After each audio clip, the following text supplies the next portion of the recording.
On to our third presenter for today. It is Shrida Venkatesh, a postgraduate student from the Manchester School of Architecture, located in United Kingdoms. The title of the thesis is The Self-Sufficient City, at Manchester, United Kingdoms, guided by Ulysses Sengupta, under the theme Urban Networks. So, Shrida, can you please start? Yeah.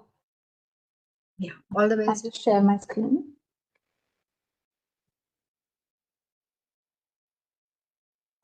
Can you see that? No, not yet. Yeah, it's there. Yeah, please start. Yeah. Hello, everyone. I'm Shrida Venkatesh, and I'm happy to share my thesis project, The Self-Sufficient City, which I submitted as a part of my MArch degree at the Manchester School of Architecture. And this project explores a new approach to designing for a zero-carbon future by combining traditional urban planning and computational methodologies to develop a self-sufficient net zero development. So Manchester aims to be a zero-carbon city by 2038, at least 12 years earlier than the national target. And as an atelier, our brief was to explore zero-carbon future cities through a partnership with the City Council of Manchester on the Northern Gateway development, which impacts 35,000 people. So the project is considered an extension to the Manchester city centre. And the image on the right shows the extent of the development, and the site covers approximately 155 acres, which is about 383 acres. And on analyzing the emissions in Greater Manchester, it was found that transport and the housing sector accounted to 62% of the total carbon emissions in Manchester. And I also studied the site on the basis of climatic data such as solar and rainfall data, demographics, mobility, and access to amenities. And the studies led me to the key research question, which is how can we use architecture and urban design as a tool to combat the effects of climate change and move towards a zero carbon future. So I use the deductions that I gained from the data analysis and arrived at a framework for the design approach for the low carbon urban form. And each component of the analysis offered potentials or solutions that could be used as a design principle for the low carbon urban form.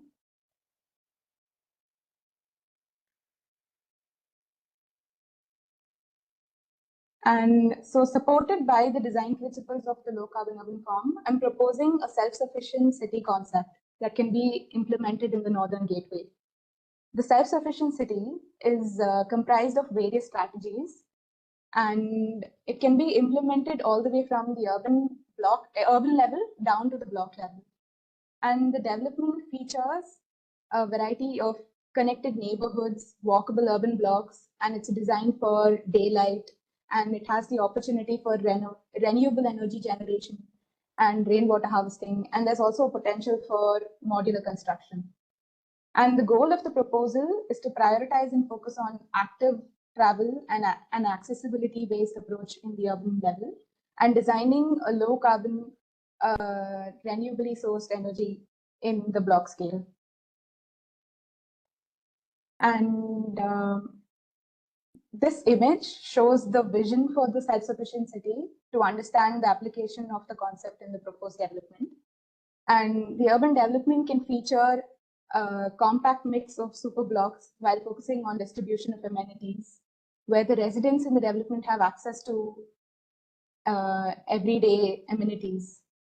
And the design methodology is split in two steps: the urban scale development and the block scale development. And in the urban scale, I preserve the existing ecologies because that will help in recapturing the ambient atmospheric carbon. And I'm preserving the existing river Irk, which can be used to store rainwater and designating it and reusing it for public use. And the existing railway infrastructure and the main roads, so that the character and as character of the site can be retained, and we can draw from the existing physical and historic landscapes. And a crucial part of the design process was to create a walkable urban form. So for this, I studied 7 cities' grid plans, and I chose the more smaller and walkable Portland block and proceeded with that for the design. Portland's grid is more walkable and more permeable, allows for more intersections within a small area. So you have access to your amenities in an easily navigable route. And I also use the perimeter block, which is popular in the British urban green. And this is incorporated on site. And on the right, we have the cross sections of the primary road and the secondary road. And it shows the distribution of the roads for motorized use and for walkability. And to break down and summarize the design process in the urban plan, the existing roads, green spaces, and river is retained to build on the site, character of the site. And the smaller, more walkable Portland block is adapted on site. And the street network that prioritizes active transport and reduces the dependence on motorized transport is used.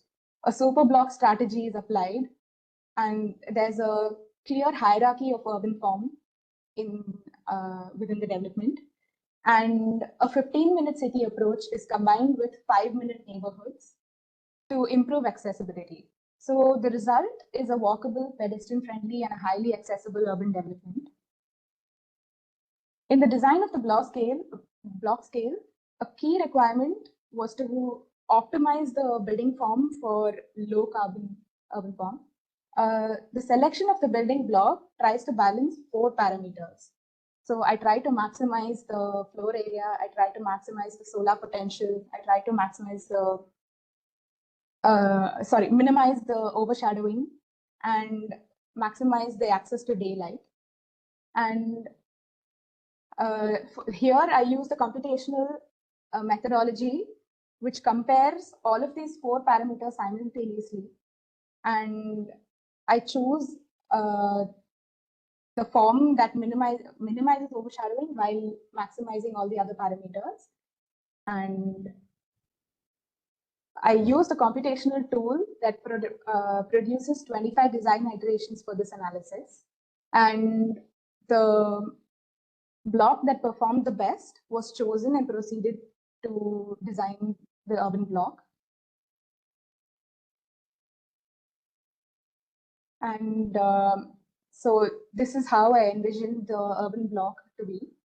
And I use a modular building construction strategy to realize the development of the self-sufficient city. And on the left is the aerial view of the urban form of one block. And I envisioned the development to have a variety of prefabricated apartment modules, ranging from private studio modules to 2-bedroom apartment modules. And the construction principle is based on the adaptive behavior of complex adaptive systems. The adaptive behavior happens in an urban development when the city begins to reorganize itself and adapt to a new situation, when there's a growth in demand. So, for example, when there's a demand for a lot of housing for families, the construction can be in such a way that more of 2-bedroom modules are incorporated in the design, in the construction. And this type of construction also helps us build flexibly while enabling customizability for the residents. And the image on the right shows how the blocks can be populated with a variety of different apartment modules. The application of the computational design tool and the analysis has helped me develop a super block that meets and exceeds the needs of the northern gateway while maintaining proper access to daylight in the streets and the residential units. And these characteristics make a lively, walkable, and accessible neighborhood in the urban level while being grounded on rigorous data-driven analysis. And This section demonstrates how the development will cater to the energy demand with renewable sources, conserve and recycle the water collected through rainwater harvesting, and waste is sorted for composting, refuse, and recycling. And there'll be access to everyday amenities within a 5-minute walk. And also there's a provision for walkable infrastructure throughout the site. And here is a visualization of the lively and walkable urban neighborhood. Thank you. Thank you so much, Shrida. I would directly ask Dr. Mandor to start with his comments. Actually, the presentation was a bit long, and it seems that it has a lot of potential. Working on the block level and digital simulation and all of this stuff. I like the way you tackled the project, and I have no much comments. No comments on your work. Thank you and congratulations for that. Thank you, sir. Dr. Bansal, would you like to share your thoughts? Yeah, thank you, Shraddha, for your presentation. I think the application of computational tools was something which was very exciting and new for me.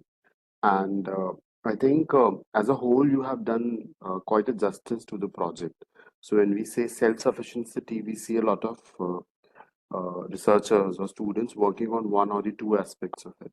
But I think as a scholar, you have tried to complete all the aspects which are possible. I think it was quite a wholesome study. So thank you for that. Thank you. Dr. Park? Yeah, I'm thank sorry. you for the presentation. Firstly, I love the title. I mean, you created a really interesting idea, really interesting and intriguing title, self-sufficient city. I totally agree with the idea that we architects, urbanists, and landscape architects need to find a new way towards rapidly changing, climate environment. And also, I really like the idea bring the proposal of a super block, although it is proven strategy from the Barcelona in Spain, but it is very clever strategy for you update it. And particularly, I like the idea how you create the form of the urban blocks. I do believe considering the daylight amount is one of the key elements in urban environment. So the final rendering looks great, and overall quality of living environment looks promising. So thank you and congrats for your graduation. Thank you.